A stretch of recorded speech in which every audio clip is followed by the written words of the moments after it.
Hello, I'm Lauren Booth. Welcome to Cine Politics, the show that gets right to the heart of the most exciting and important political and social films from around the world. On today's programme, we'll be discussing Unlawful Killing. This has caused quite a stir at the Cannes Film Festival already this year. It's described by director Keith Allen as an inquest into the inquest of Princess Diana. The film is currently not allowed to be screened in the United Kingdom. Unlawful Killing explores the possibility that Princess Diana may have been murdered by the British establishment. It also looks at what cover-ups could have taken place after the crash if this had been the case. In 1997, the death of a princess and her lover rocked the world. 10 years later, it led to the longest, most expensive and most sensational inquest in British legal history. Hundreds of witnesses were called. There were arguments, lies, tears and accusations, as intimate details of their private lives were dissected on the world stage. Yet before the court case had even begun, the media had already decided what the verdict should be.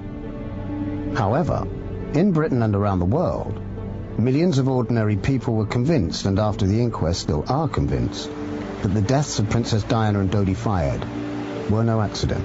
In my opinion, there can be no doubt that she was actually murdered. When the woman left a note saying, FYI, if I'm dead, here's how it's going to happen, and then it happens exactly like that, I think someone should pay attention. I mean, I just know our initial reaction was, well, they finally killed her, because we're used to it. I think it was murder. If you go to a bar, you'll find three people who go, ooh, but the royals did it, didn't they? Oh, of course Diana was bumped off. She knew she was going to be bumped off. I wasn't sure if Diana's death was an accident or murder, but I suspected a cover-up by the British establishment, an elaborate exercise in burying the truth rather than uncovering it. I suspected a conspiracy, but this isn't just the old story about a conspiracy before the crash.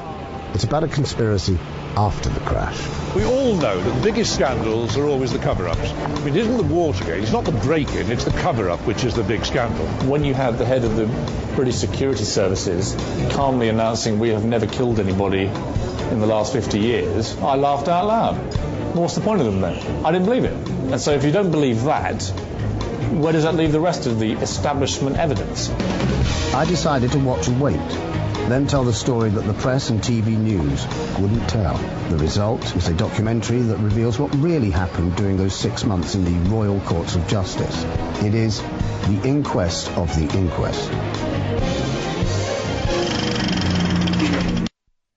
Well, the jury's verdict at that inquest was unlawful killing, in part by the driver of the vehicle who was drunk and speeding, and also by the paparazzi chasing Diana in the car. But there are those who believe this is not the whole truth. Well, here to discuss these issues are the author and journalist Noel Botham. Noel wrote The Murder of Princess Diana, and Tessa Mays, who is a writer and film director. A very warm welcome to you both. Hello. Let's begin, Noel, with you. I mean, the question I want answers is, why wasn't this just an expensive documentary filmed for British TV? They tried very hard, I'm told, to get various television companies involved in this and interested. They all turned it down. Not one company, not one major newspaper, not one major magazine would back the making of any kind of program or documentary or written documentary of a cover-up. See, that seems extraordinary. Tessa, you make films and you work on documentary theses. Do you find that surprising that every aspect of Diana's life seemed to be open to public scrutiny, but her death was a closed shop too? Does that sound right to you? No, because there's been a number of very, very good investigative documentaries, notably Martin Gregory's documentary, that did look at the details close hand and scrutinise some of the leading witnesses and some of the evidence that hadn't come out yet. So I wouldn't say that it's been a closed shop, far from it. In fact, there's a number of documentaries. Not only that, the media has endlessly, over the last 10, 15 years, tried to look repeatedly at causes of death, at sort of different conspiracy theories, some newspapers asking the public, do you think she was killed, and sort of fueling a great bubble of curiosity into speculation, really, often beyond what the facts actually are, which is that, very tragically, she was killed by a drunk driver. Noel, let's look at the non-release of this film in the United Kingdom anyway.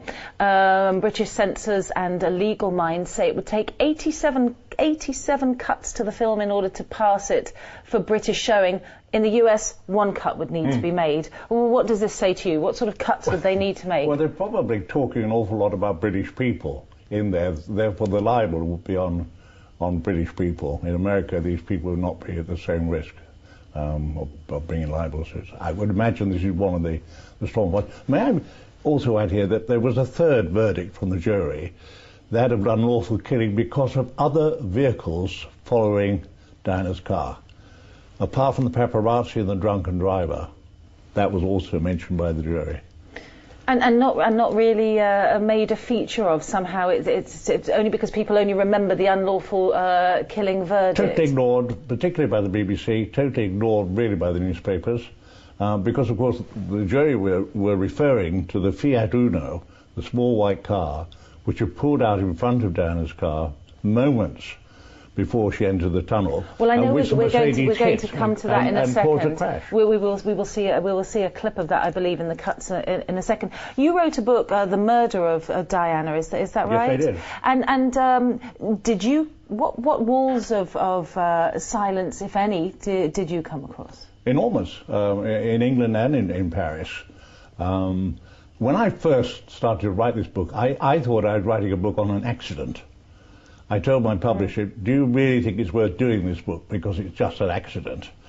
But the more you ask simple questions, and the more you got these very strange answers that didn't tie in with it being an accident. For example, why, in the whole of Paris, were all the CCTV cameras turned off just on that route from the Ritz Hotel to the Alma Tunnel, by some strange coincidence? I think that's a very good place to come back to you on, because we're ready for another short clip exclusive for this show, which asks the question, why were no members of the royal family summoned to testify either?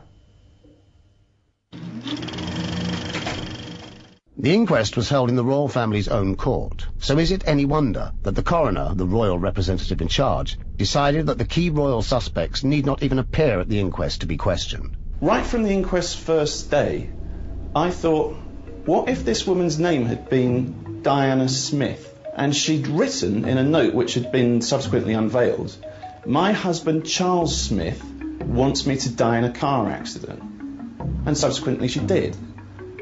In any other family or in any other country, surely Charles Smith would have been called to the witness stand at the inquest into his wife's death.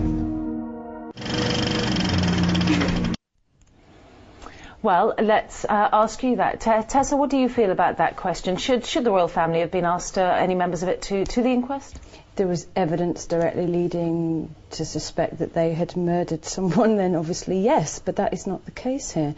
You know, it's all very well for people to speculate based on the musings of a woman who sadly said all kinds of things before she died, but that isn't actually necessarily firm evidence for the police or anyone else to start asking questions. They did interview, for example, her butler, and even wanted his private diaries during the inquest, which suggested the inquest itself wasn't very rigorous and was more of a sort of showcase for all kinds of conspiracy theories itself. This is a major problem, I think, in our society, to have major figures of the establishment fueling conspiracy more than sticking to the facts of what can be proven, not just what can be speculated upon. So a couple of points raised there, and Noel, that I'm sure you'll want to address. The first is, what was the point of the inquest? I think really that they should have appeared, some members of the royal family, because Prince Charles is one day going to be king.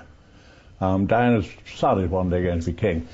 I think just for the health of the British people, he really should have put this all to rest and said, no, this is absolute nonsense. It had nothing to do with the royal family. This is quite ridiculous. He should have actually got into the witness box and made that statement. Tessa does raise a good point. This wasn't a criminal investigation. There were no criminal charges brought because there wasn't thought to be a case. So there was an inquest, a real showcase, just to tell the public that nothing was going on. Isn't that what this was? But an inquest brings about a verdict which says whether it's a criminal situation or not. You don't get that until the end of the inquest. And it was unlawful killing, Tessa. It was unlawful killing. But no one was ever brought forward for any charges. Well, he was dead. He's a drunk driver and he's dead. And it is very, very tragic, you know. I remember on the day myself thinking, well, I'm a Republican, but, you know, it's very, very sad nevertheless. But I do think that this is not just a problem to do with speculation over Diana's death, but in wider society. There is a great mistrust these days of officialdom, of the establishment, even of politicians that we elect.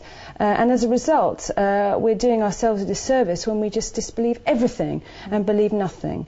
And I think we have to, at some level, decide that certain things are factually true until proven otherwise, 100%.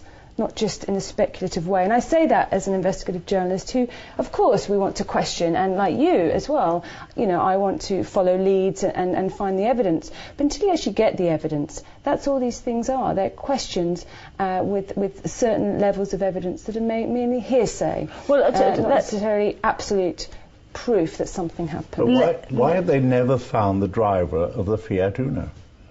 These things happen. I agree.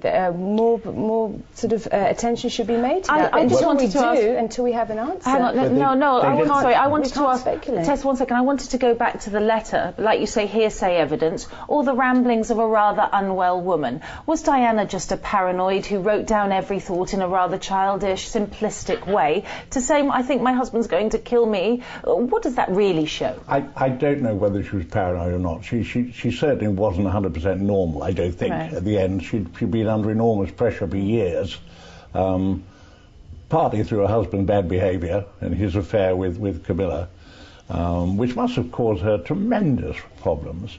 But the prediction of her own death, should anything be read into that? I'm not sure, quite frankly. Okay. I really don't know whether it was a piece of imagination or she actually overheard certain conversations in Kensington Palace. We'll never know. The trouble is. Well, maybe our next clip will give us another clue, because this looks at a piece of evidence that may point to more sinister goings-on.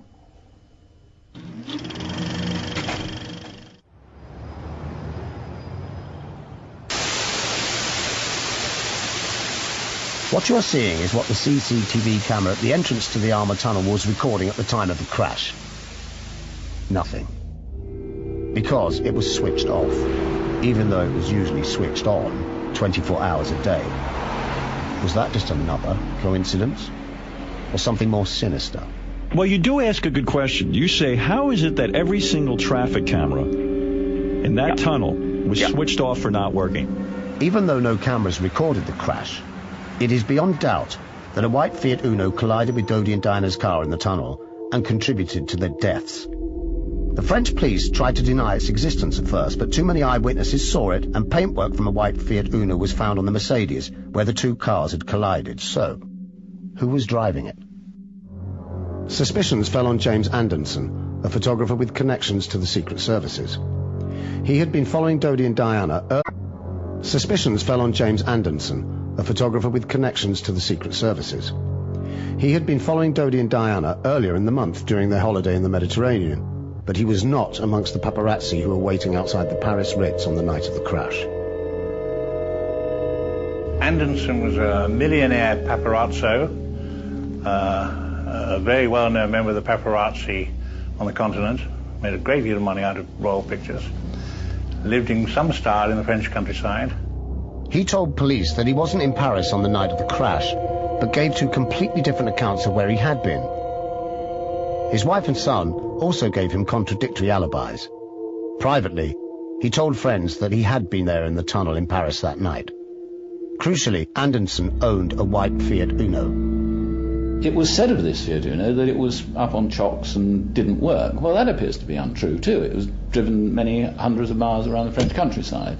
So the whole question of the Fiat Uno and who was driving it, which is of course absolutely crucial, totally crucial to the investigation, has never been resolved. And you have to say, why? In May 2000, Anderson's body was found in a blazing car in woodland near Montpellier. In a Ministry of Defence field, shooting range field, in a car which was burned out and locked but no keys were in the car or in his pocket. And the police claimed he committed suicide. They claimed this, even though the fireman who found him says he saw 2 bullet holes in Anderson's skull. You don't have to be a conspiracy theorist to point out that it's difficult for a man to shoot himself twice in the head and then set fire to his own car before dying. Noel, you were seen in those clips there, raising your own questions that you wrote about in your book. Let's talk for a second about those cameras being off. Did you get to the bottom of how rare that is? Was it just obviously it was just a coincidence? The police claimed it was just a coincidence, but very rare occurrence, particularly for the whole of the route, that specific route. Because don't forget, had he gone the normal way, he would have turned right the Place de la Concorde to go up the Champs-Élysées, which led to Döley's flat. He didn't. He crossed Place de la Concorde down to the river and went along the other road to the Alma Tunnel.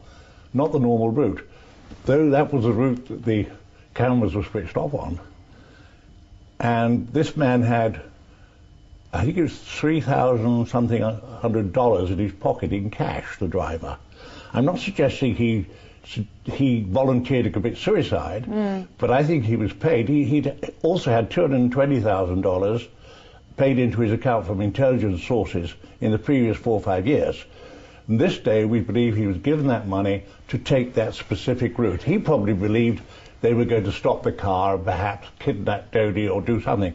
He didn't think they were going to try and kill them. Tessa, as an investigative journalist, watching that, perhaps facts you hadn't heard before, are your antennae interested in this now? No, because that has been heard before on British television, and actually one thing that concerned me at the time was the blaming of the paparazzi at the time of her death, when there was no evidence for that.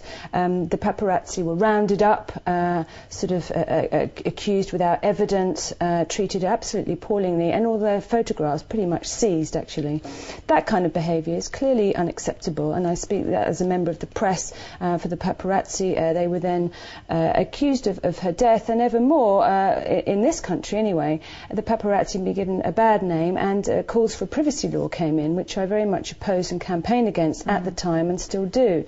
So I think when it comes to evidence and denying the press their freedom to tell the public what information they have, for photographers to give photographs that they did take at the time that they have. I know the CCTV wasn't on, but there were a huge number of photographs taken. That is a problem. That's censorship of people's right to know about what happens in a news event in public. I do want to get to this question, though, because I don't remember having heard that. This man died in a field who owned a white Fiat. Again, a series of coincidences. What more is known about that, if anything? Well, we know that the paint on his white Fiat matched perfectly the paint found on the Mercedes. It was from the right batch of the right year, and that was all confirmed by Fiat.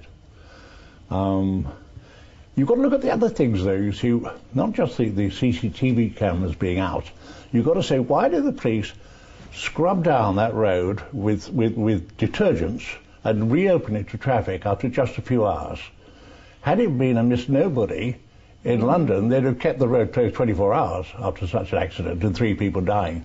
There, it was reopened in hours, having been scrubbed down. Why were the criminal brigade given the job of investigating and not the traffic police? Well, let's have a look at our next clip and see what that raises, because we're looking here at what might have motivated the establishment to silence Diana anyway. There was a powerful reason why the secret services of Britain, France, and America might have wanted Diana dead. It was Diana's involvement in the campaign to ban landmines.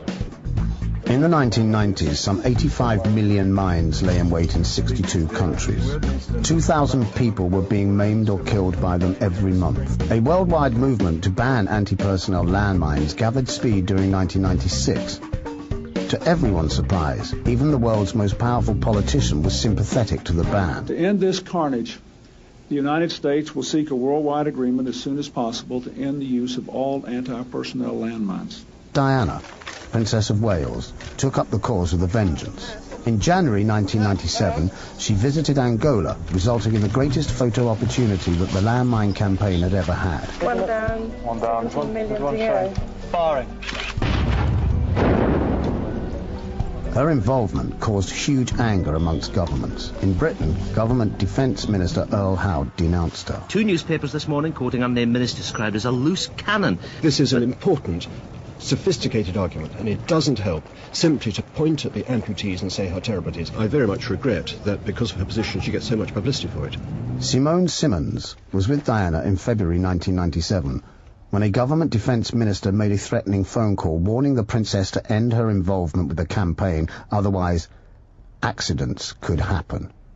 We were sitting down having tea one day and the phone went in her little lounge and she picked it up and then called me over, and there was a voice that was in the middle of a conversation saying, "Don't meddle in things you know nothing about. Accidents can happen."